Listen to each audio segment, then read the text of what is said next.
Right, let us now talk about cathode rays and cathode ray tube. Now consider a metal surface containing a large number of free delocalized electrons. The electrons cannot escape because they do not have enough kinetic energy to overcome the nuclear attraction. However, when the temperature of the metal is raised by heating, the electrons gain enough kinetic energy and escape from the metal surface. This process of release of electrons from the surface of a heated metal is called thermionic emission. We can use an electric circuit to generate electrons through thermionic emission and then accelerate these electrons towards a positively charged target. What we need is to produce electrons that move in a vacuum with no wires. The setup consists of a vacuum tube, inside of which is a highly negative cathode and a highly positive anode, connected to a high voltage DC supply about 600 volts. When the cathode is heated, the electrons of the metal atoms are excited and move a little away from their nuclei and then back to their positions. But when the DC supply is switched on, the electrons are repelled from the negative cathode and attracted to the positive anode traveling in the vacuum. So we get a beam of electrons traveling in a vacuum, reaching the anode and thus completing the circuit.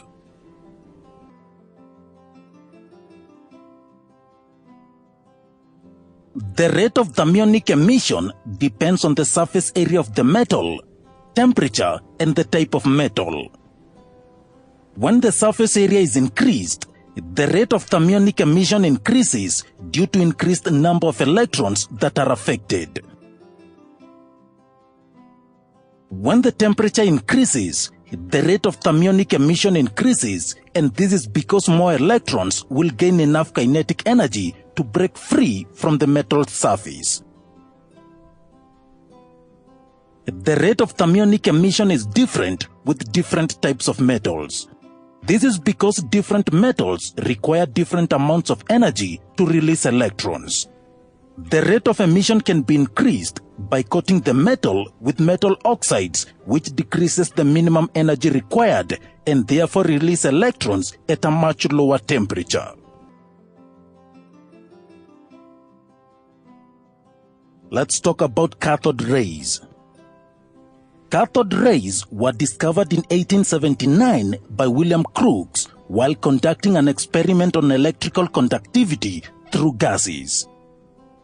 The apparatus used for his experiment consisted of a glass discharge tube, now called the cathode ray tube or Crookes tubes, and a high voltage source. The discharge tube was sealed at both ends and was fitted with thin pieces of metal electrodes at each end. It had a side tube fitted with a stopcock that was connected to a vacuum pump. Crookes observed that at low pressure of 0.01 atmospheres, when a high voltage of 10,000 volts is applied across the electrodes, current starts flowing inside the tube.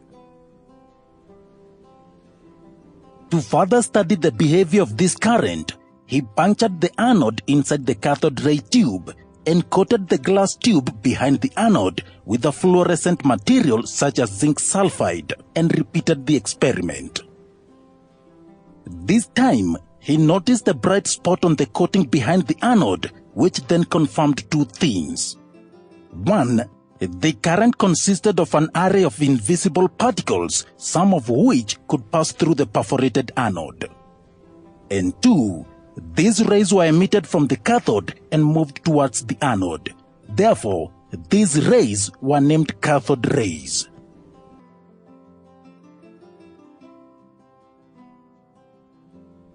Right, let's talk about the properties of cathode rays. J.J. Thomson experimented further with these rays and discovered some of their properties. He observed that when a solid object is placed in the path of the cathode rays, it produced a sharp shadow of the object. This implies that the cathode rays travel in a straight line. When an electric field was applied to the setup, the rays were deflected towards the positive plate. The rays were also deflected when a magnetic field was applied to the setup. He therefore concluded that the cathode rays comprised of negatively charged particles, which he named electrons. In another experiment, Thomson observed that if a metal foil is placed in the path of the cathode rays, it becomes hot, and this applies that the rays possess kinetic energy. And so, cathode rays are basically a beam of electrons produced at the cathode through thermionic emission and accelerated towards an anode in a cathode ray tube. Let's talk about the cathode ray oscilloscope. Now some modifications are made to the cathode ray tube to develop the cathode ray oscilloscope, or the CRO. The CRO is built up of three main parts. The first part, which looks like the cathode ray tube but with a few modifications, is called the electron gun. This part produces electrons by the process of thermionic emission. The second part is named the deflection system and causes the deviation of the electrons from their normal straight line path according to the voltage applied to the plates. It consists of two pairs of plates named X and Y plates. The third main part is the fluorescent screen. This screen is coated from inside with a layer of a substance that is sensitive to electrons. It gives a bright spot at the position where the electrons strike. The three parts are then enclosed in an evacuated glass envelope. Let's look at each part in detail. The electron gun is a modified version of the cathode ray tube. The first modification is made to the anode. The anode here are two hollow tubes instead of a closed plate. This is to allow for the passage of the accelerated electrons through it to the deflection system. The second modification is adding a grid, which is a metal ring that is connected to a negative potential. This negative potential is controlled by a controller button on the interface of the CRO. This button is the brightness. Adjusting the button will adjust the negativity of the grid and hence the amount of repulsion between it and the electrons. This in turn controls the thickness of the electron beam, which ultimately affects the brightness of the spot on the screen. The second part is the deflection system, a system that is responsible for the deflection of the beam of electrons from its original straight line path. The deflection system consists of two parallel horizontal plates called the Y plates. The Y plates are electrically connected to the interface through two openings called Y inputs. This is where we apply our signal or the voltage to be measured. The signal can be as simple as a DC battery or as complex as a sound captured by a microphone. They are also connected to a button to control the amount of deflection by the Y plates. This button is named the Y gain or sometimes the voltage scale. For example, let us connect a DC battery to the Y input. This will apply a voltage on the two plates so that the upper one will be positive and the lower one is negative. This causes a deflection of the electron beam upwards towards the positive plate.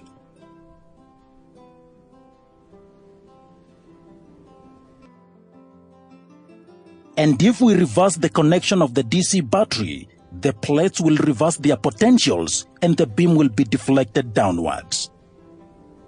This appears on the screen as a spot that is lower on the screen. But if the battery is removed, the bright spot will be at the center of the screen because there is no deflection. The second part of the deflection system is the X plates. To understand the X plates, we must remove any signal from the Y plates. Unlike the Y plates, the X plates are not controlled by external signals or inputs. The X plates work by a signal from inside the CRO. The value of the signal is controlled by a button on the interface. This button is named the time base. As long as the time base is off, there is no voltage applied to the X plates and the spot is in the center of the screen. When the time base is having any value, an inside signal from the CRO named the sawtooth voltage causes the deflection of the beam across the screen, left and right, with high frequency. This will appear on the screen as a horizontal straight line.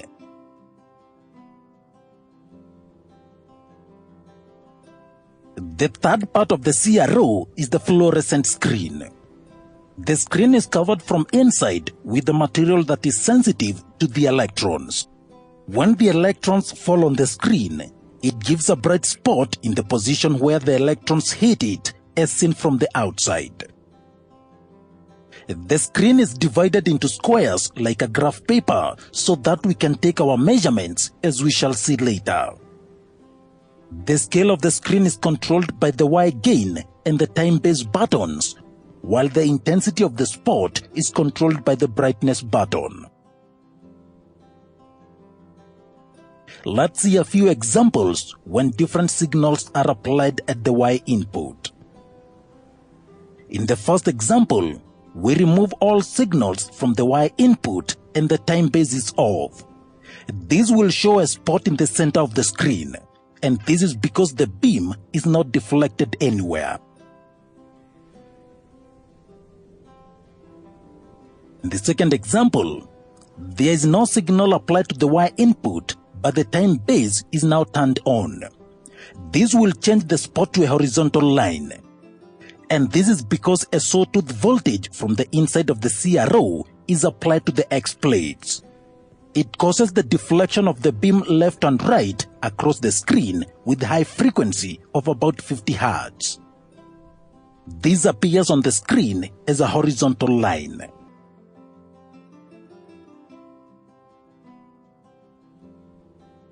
In the third example, the time base button is turned off.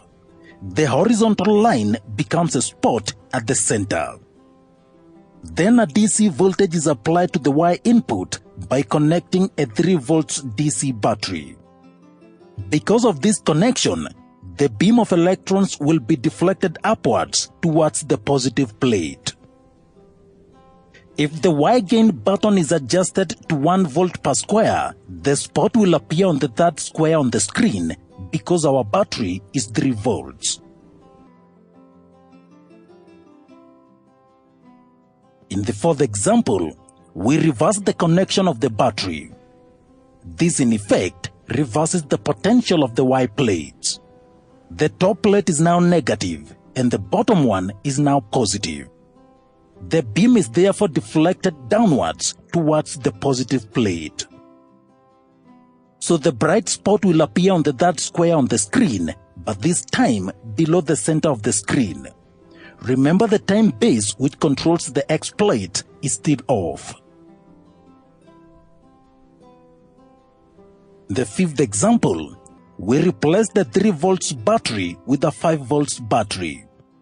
This will make an upward deflection, but this time the deflection is greater because of the larger potential difference. Again, the Y gain button is still adjusted to 1 volt per square. The spot this time will appear on the 5th square.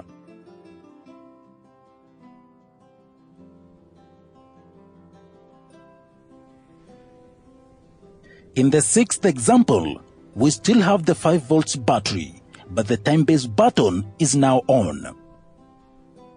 This will change the spot on the square number 5 into a horizontal line because now we have an upward deflection by the Y plate, and at the same time the X plates cause continuous left and right deflection across the screen. This causes the horizontal line.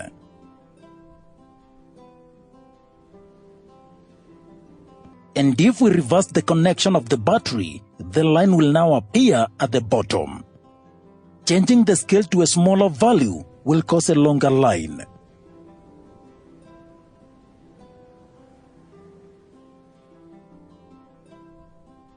In another example, the X plates are now off.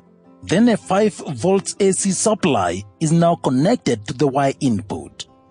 Recall that AC is a current and voltage that continuously reverses.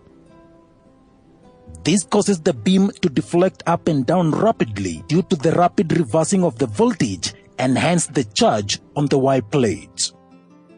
Because the time base is off, no horizontal deflections are observed. The signal will be seen on the screen as a long vertical line in the center of the screen. The value of the voltage is the measure of the amplitude, which is from the center point of the screen to the top of the signal. Here, the screen shows it is 5 volts. And for the last example, the AC voltage is still applied on the Y input. But now, we will turn on the time base button. This will change the signal into a sine wave. And this is because the up and down deflection caused by the AC on the Y plates is accompanied by the horizontal deflection across the screen caused by the X plates. This will be seen on the screen as a wave.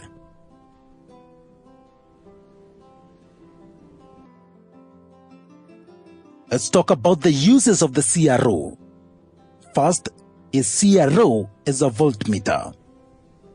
Now we have seen that a CRO can indicate the voltage of a DC or AC supply. This is connected to the Y input with the time base off. The sensitivity is then adjusted, for example 1 volts per box. The distance from the center to the bright spot gives the voltage.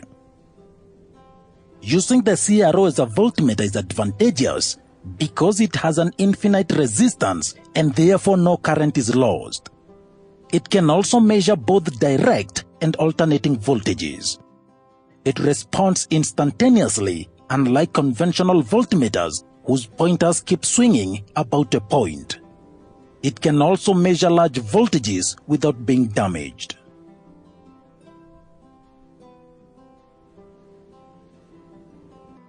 The CRO can also be used in determining the frequency of an AC signal.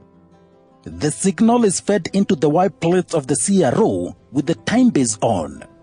The time base control is then adjusted to give 1 or more cycles of the input signal. The time t of the signal is then determined by relating the trace of the signal on the screen with the time base settings. The frequency f can then be calculated as f is equal to 1 over t.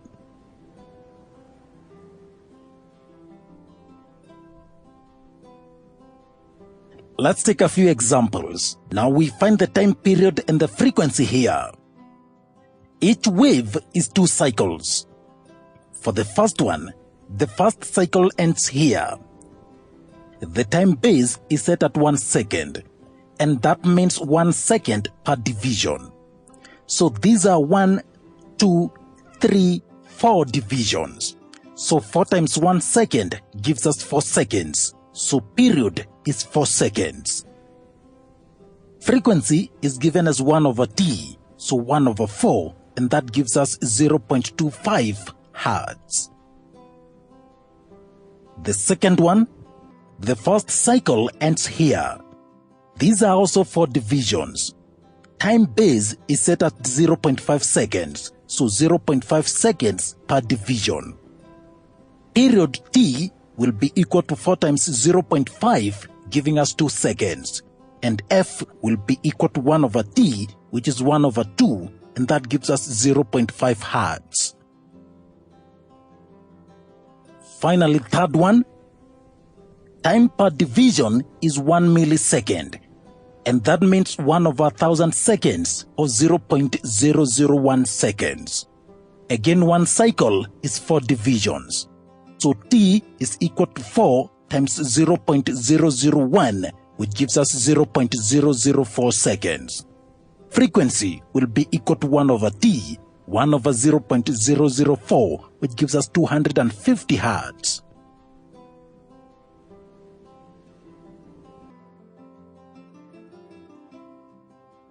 One last example. The figure on your screen shows a trace of an oscilloscope for an AC source. If the Y gain is 1 volts per centimeter and the time base is 2 milliseconds per centimeter, calculate A, the peak voltage of the AC signal, and B, the frequency of the AC source. Remember, Y gain relates to the vertical displacement, while the time base relates to the horizontal displacement. We start with A. Peak voltage is the highest voltage, so we find the amplitude of the wave. 1 division is 1 centimeter, and we are told 1 centimeter is equal to 1.5 volts. The amplitude is 2 boxes, or 2 centimeters, and that means peak voltage will be equal to 1.5 times 2, which is 3 volts. B. Frequency. This is the number of cycles per second. On the graph, 1 cycle ends here. These are 4 divisions of 4 centimeters. We are told 1 centimeter is equal to 2 milliseconds, or 0.002 seconds. So 4 centimeters will be equal to 4 times 0.002, which gives us 0.008 seconds. We say 1 cycle is equal to 0.008 seconds. How about 1 second? So we have 1 cycle times 1 second over 0.008 seconds. The seconds cancel out and we have 125 cycles. So we have 125 cycles per second, and that means the frequency is 125 Hertz. Alternatively, we could first find the period. It will be 4 times 0.001 seconds, which is 0.008 seconds. And then frequency is equal to 1 over period, which is 1 over 0.008, giving us 125 Hertz.